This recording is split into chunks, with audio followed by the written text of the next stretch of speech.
discrimination between Muslims and Hindu soldiers. There were over 200,000 Indians in the army before the Sepoy rebellion of 1857. These forces were divided in three parts of the armies: the Bombay, the Madras, and the Bengal. The Bengal army recruited higher castes, such as Rajputs and Brahmins. The domination of the higher castes in the Bengal army had been blamed in a part for the Sepoy immunity. The immediate cause of the immunity was the introduction of the Enfield rifle into the army of the East India Company. You know, rifle is a large weapon that used the army, you know. The cartridge of the Enfield rifle were greased with a specified animal. Soldiers had to open his cartridge with their teeth. It's against to the Hindu religion to touch the beef, and against to the Muslim religion to touch the pork. And both of the Hindu and Muslim soldiers rebelled. As a result of the Indian unity, India became a crown colony. British government took over the rule of India from the East India Company, and the Indian Army was formed.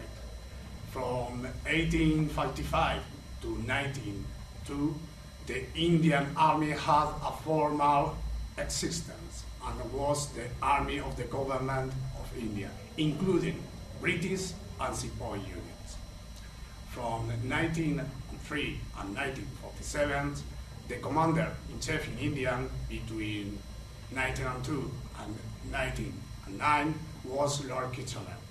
He carried out a large-scale reforms. The greatest of was the merger of the three armies into a unified force.